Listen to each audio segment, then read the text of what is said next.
नमस्कार फ्रेंड्स। अभी हम इस टॉपिक में समझेंगे कि इंडिया जो है वो कितना वल्नरेबल है।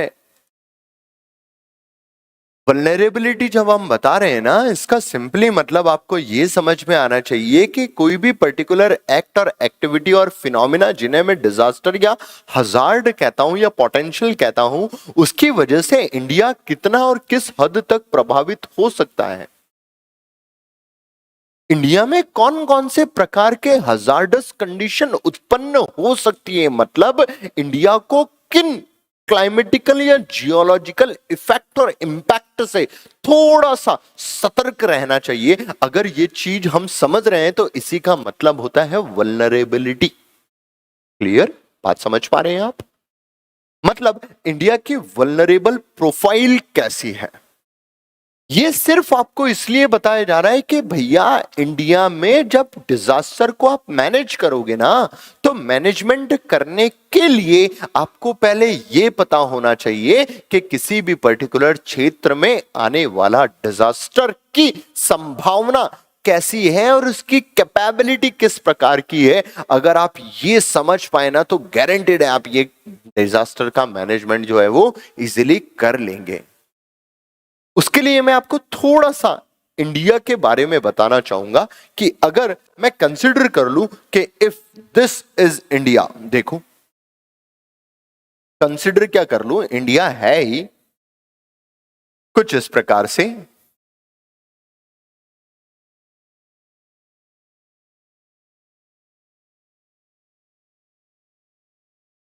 ये इंडिया का नॉर्थ ईस्ट इंडिया, ये ओवरऑल इंडिया। इंडिया में ट्रॉपिक ऑफ कैंसर यहां से पास आउट होती है। कौन सी लाइन? ट्रॉपिक ऑफ कैंसर यहां से पास आउट होती है। इसके ऊपर वाला जितना भी इंडिया है वो हमें नॉर्थ इंडिया के रूप में दिखाई दे रहा है। इसके नीचे वाला जितना भी इंडिया है वो हमें साउथ इंडिया के रूप में दिखाई देता है। जो नॉर्दर्न इंडिया जो है वो इक्वेटर से बहुत दूर है, ये ट्रॉपिक ऑफ कैंसर के ऊपर है। इस वजह से नॉर्दर्न इंडिया में कंपैरेटिवली क्लाइमेटिकल एक्सट्रीमिटीज की बात कर रहा हूं, क्योंकि मैंने ट्रॉपिक ऑफ कैंसर और इक्वेटर का रेफरेंस लिया है। तो इक्वेटर और ट्रॉपिक ऑफ कैंसर से और नॉर्थ में है, तो कंपैरेटिवली जब इक्वेटर से दूर चले जाते हैं तो क्लाइमेटिकल एक्सट्रीमिटीज बढ़ती चली जाती हैं। तो क्लाइमेटोलॉजिकल इंपैक्ट जो है वो बढ़ते चले जाएंगे, मतलब क्लाइमेटिकल टाइप का हजार्ड जो है उसके होने की संभावनाएं ज्यादा आ जाएंगी। बात समझ में आ रहे? क्लियर? अब इसके साथ साथ देखो, हमने एक चीज समझा दी कि नॉर्दर्न इंडिया जो है उसकी वल्नरेबिलिटी होने का सबसे पहला पॉइंट हमें समझ में आ गया। दैट इज क्लाइमेटोलॉजी या क्लाइमेटिकल डिजास्टर आने की संभावनाएं नॉर्दर्न इंडिया में थोड़ी सी ज्यादा है। अब क्लाइमेटिकल कैसे कैसे हो सकता है? देखो, हो सकता है क्लाउड का बर्स्ट हो जाना, बारिश का बहुत तेजी से आना, फ्लडिंग कंडीशन कॉज हो जाना, या फिर लू का चलना, हॉट वेव्स का बहुत तेजी से चलना, या फिर कोल्ड सीवियर विंड का मूवमेंट हो जाना। ऐसी कुछ कंडीशंस जो हैं जो किसी पर्टिकुलर क्षेत्र पे क्लाइमेट के प्रभाव से आती हैं, उन्हें क्लाइमेटिकल इंपैक्ट या इफेक्ट कहते हैं। और इंडिया का ये क्षेत्र हाईली प्रभावित है इस टाइप के डिजास्टर से आने में। बात समझ में आई? दूसरा, मुझे यह समझ में आ रहा है कि दिस पर्टिकुलर इंडिया, ये जो हमारा नॉर्दर्न इंडिया है ना, ये पूरा का पूरा बना हुआ है किनसे? इनसे। ये क्या है? ये हैं हमारे कोल्ड माउंटेन्स।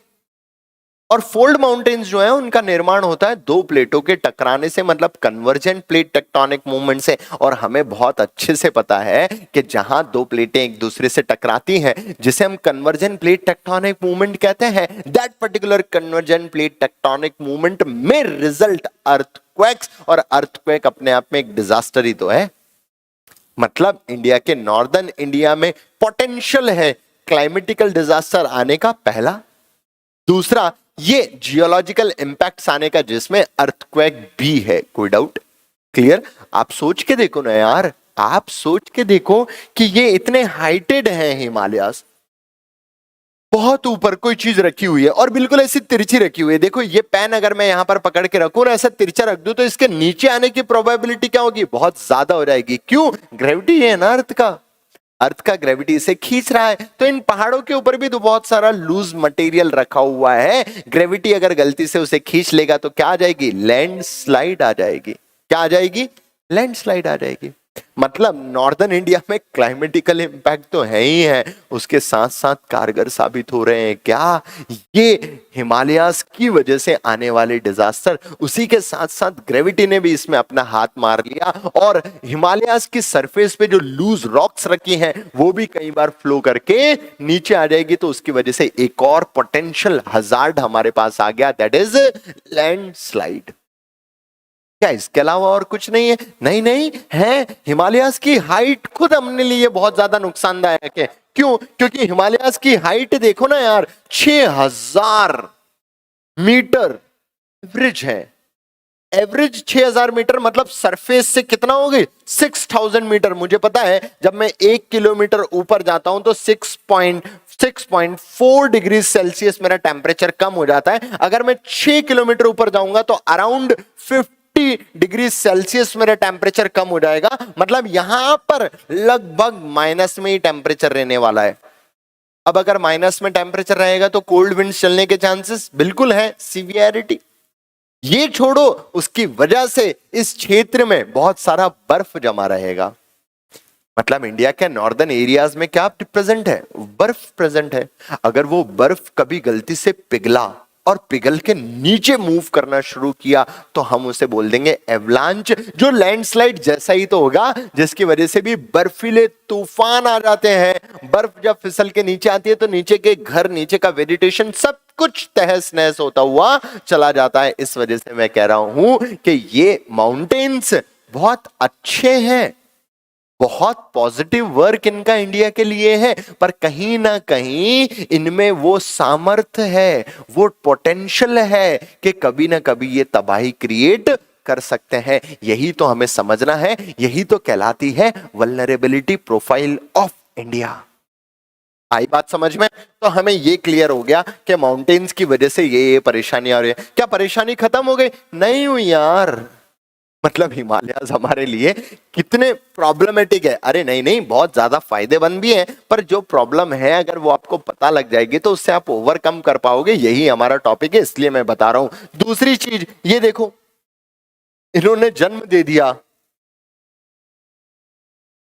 इंडस जैसी नदियों को, इनने जन्म दे दिया ब्रह्मपुत्रा जैसी रिवर्स को, जन्मी गंगा जैसी रिवर, कोसी जैसी रिवर, तिस्ता जैसी रिवर, चेनाब जैसी रिवर, सतलज जैसी रिवर। ये रिवर्स अपने आप में इतनी फास्ट फ्लोइंग रिवर हैं, इनका कैपेबिलिटी ऑफ वाटर कैरिंग इतना ज्यादा होता है कि पहली बार जब पर्वतीय क्षेत्र से निकल के मैदानी क्षेत्र में आती है तो मैदान इनके पानी को समेट नहीं पाता है। उस वजह से पूरे मैदान जल मग्न हो जाते हैं और वहां पर एक और नया डिजास्टर उत्पन्न होकर सामने आ जाता है in the form of flood.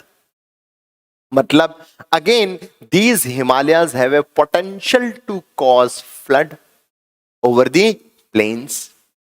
बात समझ में आ रहे हैं? मतलब देखो नॉर्दर्न इंडिया जो है वो कितने सारे डिजास्टर को समेटे हुए हैं और उन डिजास्टर्स की कैपेबिलिटी अगर कभी बढ़ी तो हो सकता है नॉर्दर्न, मतलब हजार्ड्स को समेटे हुए हैं और उन हजार्ड की कैपेसिटी अगर कभी बढ़ी और उनने अपना पोटेंशियल, अपना सामर्थ्य अगर हमारे सामने प्रस्तुत करना शुरू किया तो गारंटीड है नॉर्दर्न इंडिया में तबाही आने से कोई नहीं बचा सकता।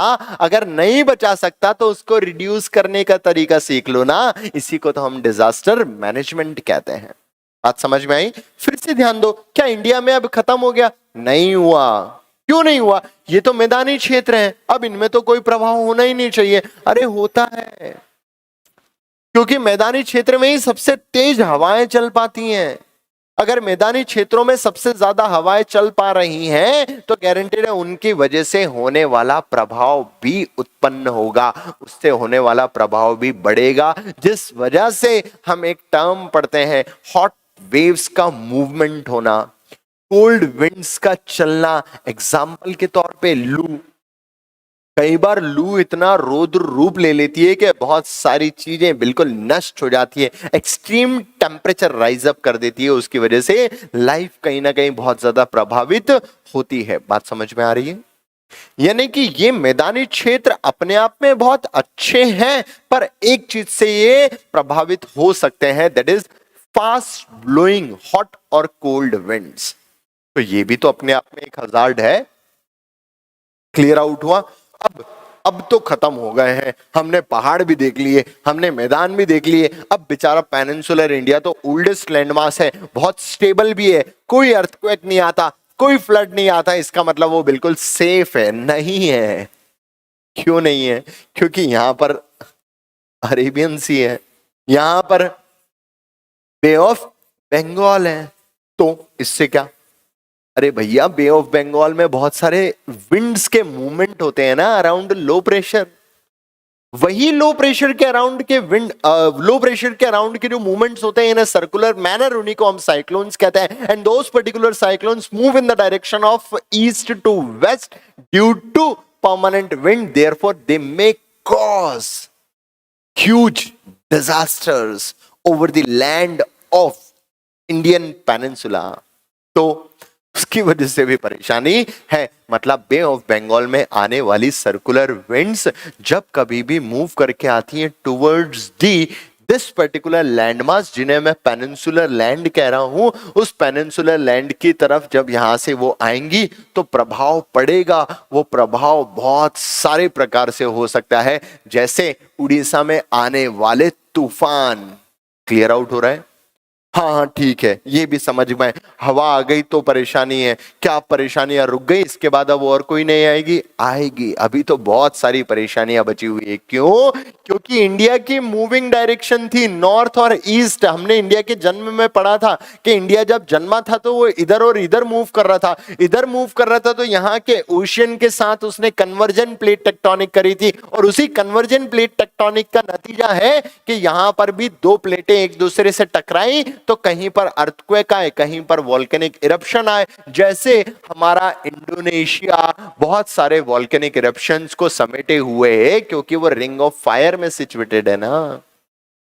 तो इंडोनेशिया में आ रहे हैं वॉल्केनो तो नहीं, अगर वहां वॉल्केनो आ गया तो वहां के आसपास जो ओशंस हैं उसमें शॉक वेव्स ट्रेवल करेंगी, और वो वेव्स कई बार सुनामी का रूप ले लेंगी, और वो सुनामी अगर मूव करते करते यहां आई तो ये इंडिया की कोस्ट आ गई, यानी कि इंडिया के इस कोस्ट पर सुनामी भी आ सकती है। क्लियर आउट हुआ? मतलब इंडिया क्या है? इंडिया हाईली वल्नरेबल है। किसके रूप में? इन हजार्ड्स के रूप में। अगर ये हजार्ड्स कभी भी थोड़ा सा पोटेंशियल दिखाने में सामर्थ रहे तो गारंटेड है इंडिया में हजार्ड आएंगे ही आएंगे। तो मुझे ये तो समझ में आ गया कि इंडिया में कहां कहां पर किस किस प्रकार के हजार्ड आ सकते हैं। लास्ट में मैं थोड़ा सा और ब्रीफ करूंगा कि ये हिमालयाज हैं, इन हिमालयाज में लैंडस्लाइड्स भी हो सकती हैं, इन हिमालयाज से एवलांचेस भी आ सकते हैं, और इन्हीं हिमालयाज में जो अर्थक्वेक और वॉल्केनिक इरप्शन है उनकी वजह से भी बहुत सारे नेगेटिव प्रभाव पड़ सकते हैं। पर उसके जस्ट नीचे जो नॉर्दर्न प्लेन्स है वो खुले मैदानी क्षेत्र हैं। इन मैदानी क्षेत्रों में हवाओं का प्रवाह बहुत तेजी से होता है, and these fast blowing winds अगर अपना टेम्परेचर बहुत कम कर दें तो इन्हें हम कोल्ड विंड्स कह देंगे, अगर टेम्परेचर बढ़ा ले तो ये हॉट विंड्स हो जाएंगी। और ये कोल्ड विंड्स और हॉट विंड्स जो हैं ये बहुत नेगेटिव प्रभाव डालती हैं इन मैदानी क्षेत्रों में।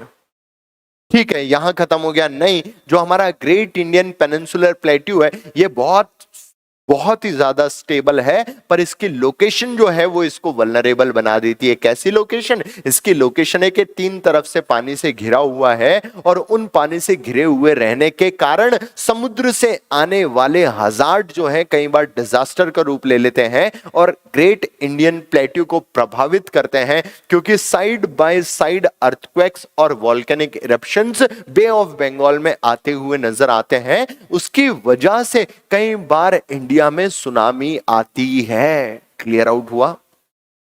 नेक्स्ट, इन्हीं ओशनिक एरियाज में, क्योंकि इंडिया ट्रॉपिकल कंट्री है और ट्रॉपिकल कंट्रीज के इर्द गिर्द के ओशनिक एरियाज में ट्रॉपिकल साइक्लोन जैसे एटमॉस्फेरिक फिनोमिना ऑकर होते हुए नजर आते हैं और इन साइक्लोन्स की moving direction in between tropic east to west ही होती है। तो जब ये बे ऑफ बंगाल की तरफ से उत्पन्न होंगे तो गारंटेड है इंडिया के पेनिनसुलर क्षेत्र में आके नेगेटिव प्रभाव डालेंगे ही डालेंगे। इस वजह से southern India also affected due to these circular moving wind। Clear out हुआ? डन?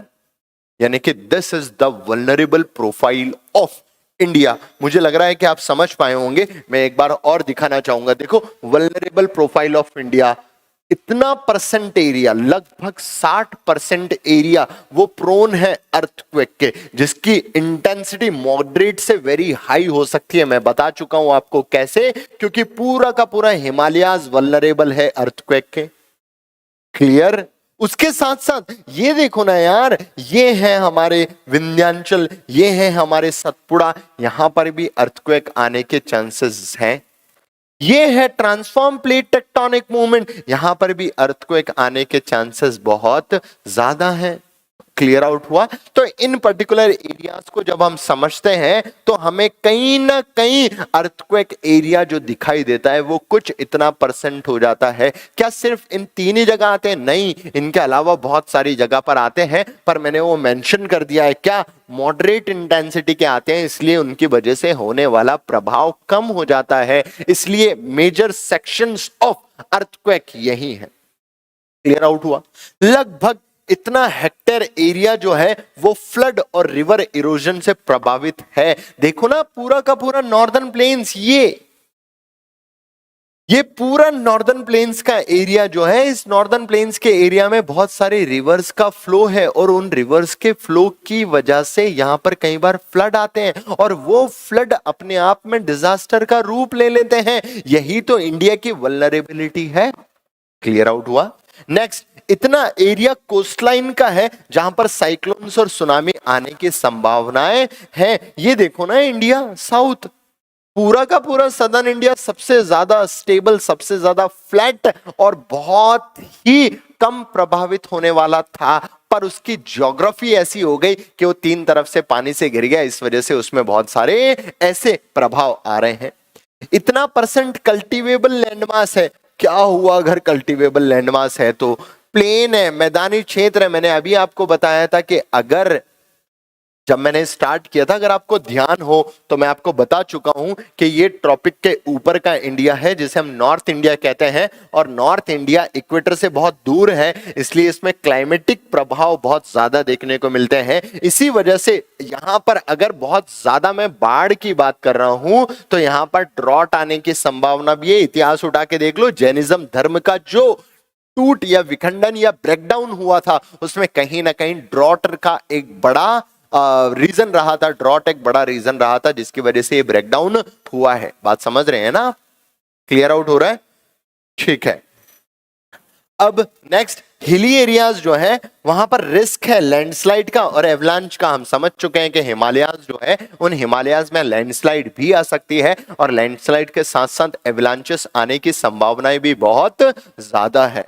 नेक्स्ट, डिजास्टर्स आ सकते हैं, किसी भी रूप के हो सकते हैं, केमिकल भी हो सकते हैं, बायोलॉजिकल भी होते हैं, रेडियोलॉजिकल भी हो सकते हैं, न्यूक्लियर भी हो सकते हैं या ओरिजिन्स पे डिपेंड्स हो सकते हैं। ये क्यों बता रहा हूं? क्योंकि इंडिया में डाइवर्सिटी बहुत ज्यादा है और डाइवर्सिटी हर प्रकार की है। नेचुरल डाइवर्सिटी है, फिजिकल डाइवर्सिटी है, सोशल डाइवर्सिटी है, इकोनॉमिकल डाइवर्सिटी है। तो हर एक पर्टिकुलर डाइवर्सिटी जो है उसका कुछ ना कुछ सामर्थ्य होता है, कोई पोटेंशियल होता है। जैसे एग्जांपल, बहुत छोटा सा एग्जांपल दे रहा हूं, एग्रीकल्चर। शायद आप में से कोई एग्रीकल्चर करता होगा या सुना होगा कि एग्रीकल्चर होता है। मैंने गेहूं बोया, अब जिस साल मैंने गेहूं लगाया उस साल कोई एक वीड की प्रजाति थी जो बहुत फ्लरिश्ड हुई, तो हो सकता है मेरा गेहूं जो है वो पूरा का पूरा डिस्ट्रॉय हो जाएगा। वो घास, वो जो वीड से वही पनपेगी, तो वो अपने आप में क्या है? डिजास्टर ही तो है। बात समझ पा रहे? तो ये बायोलॉजिकल डिजास्टर हो गए। किसी क्षेत्र में केमिकल रखा हुआ है, देखो ना भोपाल की ट्रेजेडी केमिकल ही तो है। क्लियर आउट हो रहा है। तो ऐसे करके और डाइवर्सिटीज के कारण ये रिस्क भी हमारे पास है। ये देख भी लेते हैं हम, इंडिया में 59% जो है फ्लड आता है, 59% अर्थक्वेक के चांसेस है, 12% फ्लड एरिया है, 68% एरिया में ड्रॉट आने की संभावना है, 10% एरिया जो साइक्लोन से ग्रसित है, 12% एरिया लैंडस्लाइड और एवलांचेस से प्रभावित है, और 30% एरिया है वर्ल्ड का हिमालयाज जहां पर लैंडस्लाइड्स आते ही आते हैं। समझ पा रहे होंगे आप। तो इंडिया की वल्नरेबिलिटी समझे। आज लग रहा होगा आपको कि इंडिया की स्थिति कितनी दयनीय है। नहीं, इंडिया इतना पावरफुल है दोस्त कि इतनी सारी परेशानियां होने के बावजूद भी इंडिया वर्ल्ड में सुपर पावर बनता हुआ नजर आ रहा है। क्लियर। तो इंडिया की वल्नरेबिलिटी प्रोफाइल आशा करता हूं कि आप लोगों को समझ में आई होगी, इसलिए मैं डिजास्टर पढ़ा रहा हूं। और डिजास्टर सब्जेक्टिव वाइज तो इंपॉर्टेंट है ही, टीएससी के लिए इंपॉर्टेंट तो है ही, उसके साथ साथ आपके जीवन में इसलिए इंपॉर्टेंट है कि इंडिया की जिस भी ज्योग्राफी पर आप हैं, अगर वहां पर कोई ना कोई ऐसा नेगेटिव प्रभाव के बारे में आपको पहले से पता होगा तो आप जहां इंडिया में जाओगे आप इस चीज से निश्चिंत रहोगे कि यहां पर अचानक कुछ हो सकता है क्या। जो अचानक हो सकता है वो तो आपको पता है कि यहां अचानक क्या हो सकता है, अगर वो आप समझ जाओगे तो गारंटेड है उसको मैनेज करने का तरीका आपके पास होगा ही होगा। ओके, वंस अगेन जय हिंद, जय भारत। अब नेक्स्ट लेक्चर में मिलते हैं। Thank you so much.